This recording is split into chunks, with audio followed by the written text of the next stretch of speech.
Hello my dear aspirants जो government exams की preparation कर रहे हैं उनके लिए 22 एंड 23 दिसंबर 2024 का करंट अफेयर्स जीके जीएस की डेली डोज लेकर के मैं प्रेजेंट हूँ।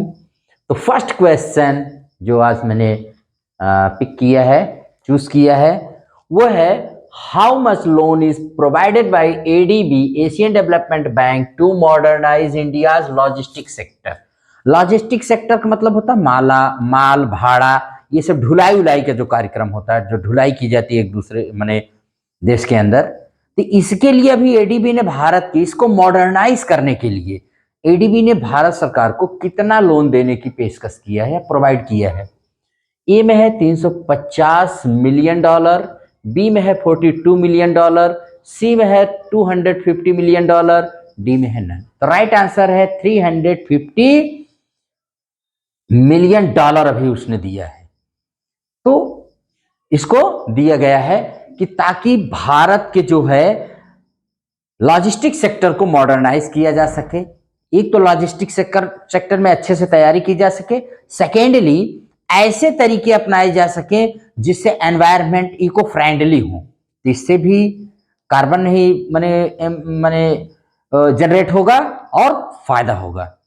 यह this is a policy based loan. तो पॉलिसी बेस्ड लोन वो होता है जो कोई भी बैंक जब किसी देश को किसी स्पेशल पॉलिसी के लिए देता है तो उसको हम पॉलिसी बेस्ड लोन कहते हैं, और ये आप कहीं और नहीं लगा सकते हैं।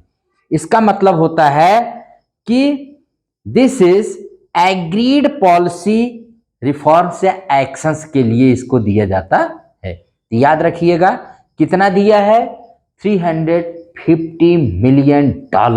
एडीबी जिसका हेडक्वार्टर कहाँ है, आपके फिलीपींस की कैपिटल सिटी मनीला में है।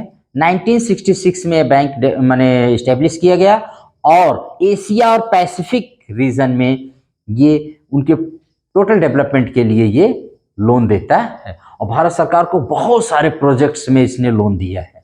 इसको रिमेंबर रखिएगा। सेकेंड क्वेश्चन इज, हाँ यहाँ पर जो 42 मिलियन है तो उसको जान लीजिए। अभी इसने $42 मिलियन का लोन दिया है to restore and stabilise Maharashtra coast line, उसके तटीय इलाकों को माने वो रिस्टोर करने के लिए, स्टेबलाइज करने के लिए, माने उसको सुंदर और मजबूत बनाने के लिए इसने दिया है। और 250 मिलियन 2022 दिसंबर में इसने दिया था एडीबी ने, ये भी पॉलिसी बेस्ड लोन इसने दिया था। इसको रिमेंबर रखिएगा, पॉलिसी बेस्ड लोन क्या होता है। उसके बाद है when, second question, when did government of India launch एक भारत श्रेष्ठ भारत प्रोग्राम। भारत सरकार ने ये कब लॉन्च किया था, बहुत महत्वपूर्ण है और बहुत ही इंपॉर्टेंट ये है। एक भारत श्रेष्ठ भारत 31 अक्टूबर 2015, 2 अक्टूबर 2015, 26 जनवरी 2015, 15 अगस्त 2015। राइट आंसर इज 31 अक्टूबर 2015। क्यों? क्योंकि भारत सरकार ने on the occasion of Sardar Vallabh Bhai Patel's 140th birth anniversary, 140वीं बर्थ एनिवर्सरी पर इसको लॉन्च किया था। और इसका मकसद क्या था कि जो काम अधूरा रह गया था, मतलब एक तरह से जो काम भारत को अखंड शक्ति, एक अखंड भारत बनाने का काम किसने किया था, सरदार वल्लभ भाई पटेल जी। 562 रियासतों रजवाड़ों को उन्होंने तोड़ करके क्या मिला करके उन्होंने एक भारत का निर्माण किया था। और इसीलिए उनके बर्थ एनिवर्सरी पर भारत सरकार ने एक योजना शुरू की, एक भारत श्रेष्ठ भारत। इसमें क्या है इसका ऑब्जेक्टिव, इसको देखिए, लॉन्च तो किया गया था 31 अक्टूबर 2015 को। सरदार वल्लभ भाई पटेल जिनको भारत के फर्स्ट डिप्टी प्राइम मिनिस्टर थे, और ये भारत के आयरन मैन ऑफ इंडिया भी कहलाते हैं, सरदार ऑफ इंडिया भी कहलाते हैं। इनको सरदार की उपाधि दी गई थी। और इसको नोडल मिनिस्ट्री कौन है एक भारत श्रेष्ठ भारत को जो नोडल मिनिस्ट्री है, जो जिसके जिम्मे ये काम है, तो उसका नाम है यूनियन मिनिस्ट्री ऑफ एजुकेशन, शिक्षा मंत्रालय। और इसका ऑब्जेक्टिव क्या है? To celebrate unity in diversity, Bharat की विविधता को, भारत की विविधता को एक जश्न के रूप में मनाना। जानते हो हम लोग भारत के, कहते नहीं, एक कोस पर पानी बदले चार कोस पर वाणी। भारत में इतनी डाइवर्सिटी है, उस सारे स्टेट जो भी हमारे हैं, 36 स्टेट्स माने 28 स्टेट्स प्लस 8 यूटीज, इनके बीच में एक अलग तरह से ये आपस में जुड़े मिले, एक दूसरे को समझें और अपनी डाइवर्सिटी को सेलिब्रेट करें, ना कि उससे हेट करें, सेलिब्रेट करें। इस उद्देश्य से ये शुरू किया गया था।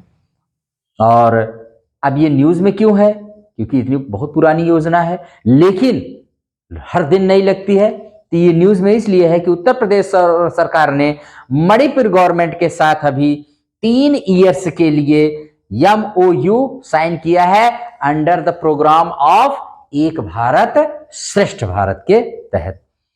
कोई भी स्टेट जब इसको ज्वाइन करता है, MOU करता है, एक दूसरे से पेयर करता है, तो 3 साल के लिए करता है।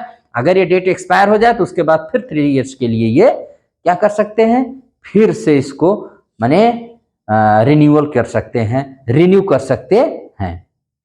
इसको आप जानते रहिएगा, वेरी वेरी इंपॉर्टेंट है। इस तरह से उत्तर प्रदेश सरकार ने 3 राज्यों से पेयर कर लिया है एक भारत श्रेष्ठ भारत के अंतर्गत। वो 3 राज्य हैं अरुणाचल प्रदेश, मेघालय और मणिपुर। और मणिपुर का ये सेकंड एग्रीमेंट है, इससे पहले उसने मध्य प्रदेश सरकार के साथ ये MOU किया था, मेमोरेंडम ऑफ अंडरस्टैंडिंग, माने समझौता ये किया था। ठीक है। अब इस एक भारत और श्रेष्ठ भारत के अंतर्गत मैं और राज्यों को बता रहा हूं जिन्होंने आपस में पेयर किया है, एक तरह से सेलिब्रेट करने के लिए एक भारत ही श्रेष्ठ भारत है। जिसमें देखिए बिहार ने त्रिपुरा और मिजोरम से किया है। उत्तर प्रदेश ने बताया मैंने 3 राज्य, मणिपुर, मेघालय, अरुणाचल प्रदेश से। उत्तराखंड ने कर्नाटक के साथ। गुजरात और छत्तीसगढ़ ने आपस में पेयर किया है। तमिलनाडु ने केंद्र शासित प्रदेश जम्मू और कश्मीर और केंद्र शासित प्रदेश लद्दाख के साथ किया है। मध्य प्रदेश ने मणिपुर और नागालैंड के साथ किया है। हिमाचल प्रदेश ने केरल के साथ किया है। महाराष्ट्र ने उड़ीसा के साथ किया है। पंजाब ने आंध्र प्रदेश के साथ किया है। गोवा ने झारखंड के साथ किया है। लक्षद्वीप ने अंडमान और निकोबार के साथ किया है। हरियाणा ने तेलंगाना के साथ किया है। राजस्थान ने असम के साथ किया है। दिल्ली ने सिक्किम के साथ किया है। चंडीगढ़ और पुदुचेरी दादरा नगर हवेली और दमन और दीव के साथ।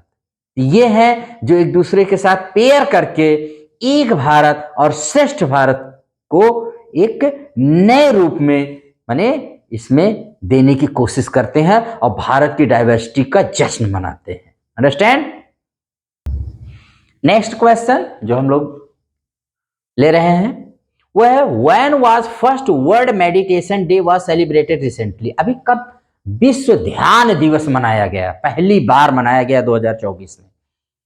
21 दिसंबर, 20 दिसंबर, 18 दिसंबर, 19 दिसंबर। इसका राइट आंसर है 21 दिसंबर। अभी 21 दिसंबर को ही विश्व में पहली बार UN ने इसके लिए 29 नवंबर 2024 को यूनाइटेड नेशंस की जनरल असेंबली ने इस रेजोल्यूशन को पास किया कि अब हर साल 21 दिसंबर को क्या मनाया जाएगा? World meditation day. जैसे 21 जून को कहते हैं इंटरनेशनल योगा डे के रूप में मनाया जाता है, UN ने पास किया था भारत के कहने पर। वैसे ही भारत के कहने पर, भारत के ही सहयोग से कहने पर UN ने कहा कि 21 दिसंबर को अब वर्ल्ड मेडिटेशन डे के रूप में मनाया जाएगा। और 2024 यानी पहले वर्ल्ड मेडिटेशन डे की थीम क्या है? Meditation for global piece and harmony. Meditation for global piece and harmony. आप तो जानते हैं मेडिटेशन वह मेडिसिन है जिससे हम सारा इलाज अपना कर सकते हैं। मेडिटेशन आपको अगर आता है तो। और 21 दिसंबर को ही हम लोग मनाते हैं वर्ल्ड बास्केटबॉल डे। इसको भी रिमेंबर रखिएगा। और फिर उसके बाद है 20 दिसंबर। तो 20 दिसंबर को इंटरनेशनल ह्यूमन सॉलिडेरिटी डे मनाया जाता है। ये क्या करता है, यूएन के द्वारा एस्टेब्लिश किया गया दिन है 2005 में। It urges unity for peace, social justice and sustainable development. ये क्या है, तो international human solidarity day is celebrated to address global challenges like poverty, inequality and climate change. ये सब सॉल्व करने के लिए जो वैश्विक समस्याएं हैं उनको सॉल्व करने के लिए दिन मनाया जाता है कि हम ह्यूमन एक होकर के विश्व की कोई भी समस्या हो उसको हम सॉल्व कर सकते हैं। और 19 दिसंबर को हम लोग मनाते हैं गोवा लिबरेशन डे। आप जानते हैं कि सबसे पहले पुर्तगाली यहां पर आए थे, सबसे लास्ट 1961 में गए थे। ठीक है, तो बहुत ही मुश्किल से हो गए थे। जब तीनों सेनाओं ने उनको मिलकर के घेरा तब उन्होंने कहा अब हम भारत छोड़ देंगे। और 19 दिसंबर को गोवा लिबरेशन डे, गोवा मुक्ति दिवस मनाया जाता है हर साल। ठीक है, क्योंकि उसी दिन गोवा इंटीग्रेट हुआ था इंडिया के साथ। ठीक, नहीं तो पुर्तगाली कॉलोनी था। उसके बाद है 18 दिसंबर। तो 18 दिसंबर को भी 2 डे मनाया जाता है। एक होता है माइनॉरिटी राइट्स डे, अल्पसंख्यक अधिकार दिवस। ये भी यूएन की डिक्लेरेशन जो 1992 में उसने किया था टू मार्क यूएन डिक्लेरेशन, उसी के उपलक्ष्य में मनाया जाता है, जिसमें for the rights of national ethnic minority rights की बात की गई थी। उसके मेमोराइज करने के लिए ये डे सेलिब्रेट किया जाता है, माइनॉरिटी राइट्स डे। और दूसरा इंटरनेशनल माइग्रेंट्स डे। माइग्रेंट्स तो आप जानते हैं जो दूसरे देशों में जाकर के प्रवासी लोग रहते हैं, जो कहीं से कहीं जाकर रहते हैं।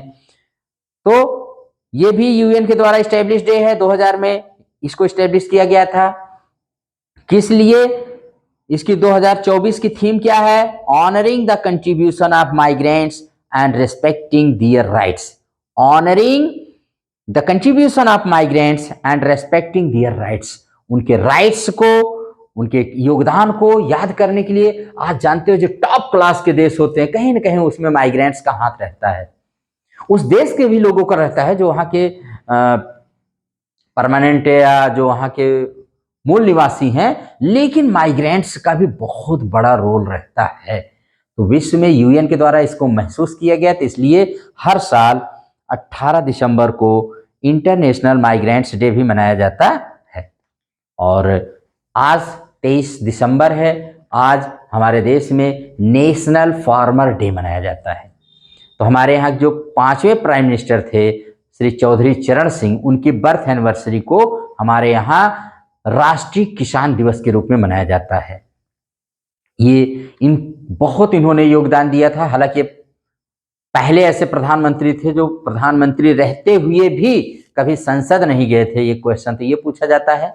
दूसरा ये पूछा जाता है कि इन्होंने उत्तर प्रदेश से जमींदारी प्रथा को समाप्त करने में मदद किया था और नाबार्ड की स्थापना इन्होंने किया था। नाबार्ड की स्थापना जो बैंक है जो किसानों को लोन देती है आरबीआई की तरफ से, तो उसकी स्थापना इन्होंने किया था। तो याद रखिए कि नेशनल फार्मर डे कब मनाया जाता है, तो चौधरी चरण सिंह के बर्थ एनिवर्सरी जो कि 23 दिसंबर को हर साल मनाया जाता है। ठीक, और ये किसानों के मसीहा कहलाते थे। ठीक, इसको भी रिमेंबर रखिएगा। नेक्स्ट क्वेश्चन है, which is India's first border solar village. Bharat का पहला बॉर्डर सोलर विलेज कौन सा है? तो आइए देखते हैं। मसाली, धोरेडो, मोढेरा और मावलिन नोंग, ये 4 विलेज मैंने ऐसे सेलेक्ट किए हैं जो आपको तो पता है ना कि भारत गांव में बसता है। India lives in villages. Mahatma Gandhi ji ने भी कहा था कि अगर भारत को जानना है तो गांव को जानिए। तो गांव में बसता है। ये 4 विलेज जो हैं अपने आप में, फर्स्ट के 3 विलेज ABC, ये तीनों के तीनों विलेज तो गुजरात से हैं और जो लास्ट वाला है मेघालय चलेंगे। तो सबसे पहले हम देखते हैं, अभी अभी भारत का पहला border, India first border solar village का दर्जा किसको दिया गया 2024 में? तो मसाली को दिया गया है। ये गुजरात के बनासकांठा जिले में स्थित है और ये देश का पहला सीमावर्ती सोलर विलेज बना है। ये पाक बॉर्डर से महज 40 किलोमीटर दूर है। ये तो 2024 की बात हो गई। अब आते हैं धोरेडो। तो धोरेडो को याद रखिए। तो धोरेडो जो है भारत के सबसे बड़ा जो जिला है कच्छ है उसमें स्थित है और यहां पर हर साल रण का उत्सव यानी रण उत्सव मनाया जाता है।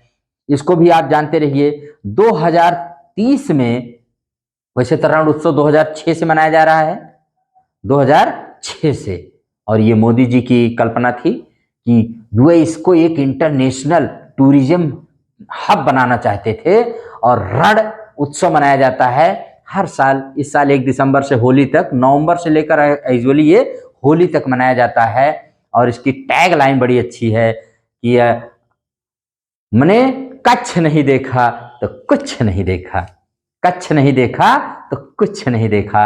ये इसकी टैग लाइन है। आपने तो बहुत कुछ देखा होगा मगर कच्छ नहीं देखा तो कुछ नहीं देखा। वहां की वो माने चांदनी रात में वो चमकती वहां की रेगिस्तान रेतीली भूमि को जब आप देखिए तो बताते हैं कि जैसे लगता है चांद पूरा धरती पर उतर आया है। और वहां पर जंगली गधे का नेशनल पार्क है, ऐतिहासिक स्थल है, धार्मिक स्थल है। ये पहले एक राज्य हुआ करता था कच्छ, ठीक है, लेकिन आज ये एक जिला बन गया है। उसी में स्थित है धोरेडो गांव। तो धोरेडो गांव रण उत्सव के लिए बहुत जाना जाता है, अपनी सभ्यता, अपनी संस्कृति। हालांकि कच्छ में एक भयंकर भूकंप भी आया था, उसके बाद इसने अपने आप को संभाला है। दूसरा हम लोग देखते हैं मोढेरा। तो मोढेरा गांव जो है 2022 में ये भारत का पहला सोलर विलेज बना था। ये कौन से जिले में है? मेहसाणा जिले में, राजस्थान गुजरात के मेहसाणा जिले में स्थित है मोढेरा गांव। और ये धोरेडो तो मैंने बताया कच्छ जो भारत का सबसे बड़ा जिला है वहां पर है धोरेडो गांव। और नंबर 3 पर जो आता है मावलिन नोंग। मावलिन नोंग जो जिला है ये मेघालय में है, जिसकी राजधानी शिलोंग है और जहां पर जड़ों के पुल पाए जाते हैं, ब्रिज रूट्स पाए जाते हैं। ब्रिज क्या वो उसके कहते हैं, रूट ब्रिज पाए जाते हैं। और ये एशिया का ही नहीं, सॉरी भारत का ही नहीं, पूरी एशिया का सबसे साफ और स्वच्छ गांव है मावलिन नोंग। कहां पर है भाई? तो मेघालय में है। याद रखिएगा इसको। कब ये दर्जा दिया गया? तो डिस्कवर इंडिया ने इसको 2003 में ये दर्जा दिया है कि एशियाज क्लीनेस्ट विलेज। कौन? मावलिन नोंग। यहां बताते हैं cleanliness is a top priority here and it is not just a habit but A way of life. यहां पर सफाई एक आदत नहीं है बल्कि जीवन का तरीका है। ठीक है, तो इसको आप याद रखिएगा मेघालय के बारे में। तो चारों गांव की मैंने हिस्ट्री आपको बता दिया। और चारों गांव, ये जो धोरेडो गांव है इसको और जानिए। 2023 में धोरेडो गांव के कच्छ जिले में जो है जहां रण उत्सव मनाया जाता है, इसको 2023 में माने UNWTOS के द्वारा बेस्ट टूरिज्म विलेज का अवार्ड दिया गया। 2023 में WTO के द्वारा बेस्ट टूरिज्म विलेज का दर्जा दिया गया था धोरेडो के। भाई कच्छ नहीं देखा तो कुछ नहीं देखा। तो पधारिए, इन सब गांवों को आप देखिए। ये है हमारे गांव, भारत के गांव हैं। और लास्ट क्वेश्चन है today's, which state police has been conferred या was conferred president's police colour award. अभी अभी भारत की कौन सी स्टेट पुलिस को दिया गया है किसका?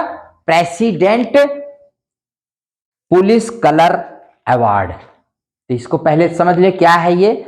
तो प्रेसिडेंट पुलिस कलर अवार्ड बहुत ही सम्मानित अवार्ड होता है। ये 1991 में पहली बार इंडियन नेवी को दिया गया था और इसको पाने के लिए कम से कम 25 साल होना चाहिए। 25 साल के बाद ही, सेवा करने के बाद ही इसको दिया जाता है। लेकिन इसमें आप देख लीजिए, ऑप्शंस में पहले देख लेते हैं, UP police, Chhattisgarh police, MP और गुजरात। तो राइट आंसर इसमें छत्तीसगढ़ पुलिस। और इसको किसने दिया अभी हाल ही में? तो हमारे यहाँ के होम मिनिस्टर अमित शाह जी ने दिया है छत्तीसगढ़ पुलिस को। मैंने कहा ना 25 ईयर्स चाहिए सर्विस के लिए, लेकिन इन्होंने कहा कि यो रिकॉर्ड भी ध्वस्त कर दिया छत्तीसगढ़ पुलिस ने नक्सलियों से निपटने में। जिस तरह से नक्सलियों से निपटे हैं, जिस तरह से वहां पर for the dedication, sacrifice and courage shown by Chhattisgarh police to eliminate Naxals, नक्सलियों को इलिमिनेट करने में, समाप्त करने में, मिटाने में जिस तरह का डेडिकेशन, सैक्रिफाइस और वो करेज दिखाया है, इनको ये अवार्ड 25 साल के पहले ही दिया गया है। इसको भी आप अच्छे से याद रखिएगा, क्योंकि इस 1 नवंबर 2000 को ही छत्तीसगढ़ बना था। कहां से अलग होकर के? तो मध्य प्रदेश से कट करके एक राज्य बनाया गया था छत्तीसगढ़, और 2024 में ही तो इसको मिल गया। तो इसने भाई बहुत अच्छा काम किया है, इसको भी हम लोग रिमेंबर रखेंगे, ठीक है। और उन्होंने एक बात यहीं पर और कहा कि 31 मार्च 2026 के पहले या तक, 31 मार्च 2026 तक छत्तीसगढ़ नक्सल से फ्री होगा, free from Naxalism, free Naxal state बन जाएगा। ये बात भी याद रखिएगा। यस, इसरो और ईएसए, इसरो के जो चीफ हैं डॉक्टर एस स्वामीनाथन और European space agency doctor Joseph S baker के बीच भारतीय माने अंतरिक्ष यात्रियों को लेकर के हुआ समझौता, क्योंकि भारत भी चाहता है गगनयान में अंतरिक्ष यात्री भेजना चाहता है और भारतीय अंतरिक्ष स्टेशन की स्थापना करना चाहता है। तो इसको लेकर के जानते रहिए इसरो और ईएसए के बीच हुआ समझौता। और तासी नामग्याल, इनको याद रखिएगा, ये पहले लद्दाखी वहां के चरवाहे थे, लद्दाखी शेफर्ड, जिन्होंने 1999 में सबसे पहले भारतीय सेना को पाकिस्तान के नापाक इरादे के बारे में उन्होंने खबर दी थी कि पाकिस्तानी सेना हमारे देश में बंकर बना करके माने घुसपैठ कर रही है, और जिसके बाद फिर कारगिल वार 3 मई से शुरू हुआ और 26 जुलाई तक चला था। तो इस ब्रेव हीरो को क्यों याद कर रहे हैं? क्योंकि अभी इनका हाल ही में निधन हो गया 58 साल की उम्र में। तो कहां पर? लद्दाख, सेंट्रल लद्दाख के आर्यन वैली में। और अभी इसी साल जो माने कारगिल विजय दिवस का 25वां माने वर्षगांठ जो मनाई गई, उसकी माने एक तरह से विजय मनाया गया, उसकी विजय वर्षगांठ, तो उसमें भी इन्होंने भाग लिया था। और सेना ने इनको ए पैट्रियट इस तरह से कहा, a patriot passes brave heart of Ladakh, rest in peace, his name shall remain etched in golden letters.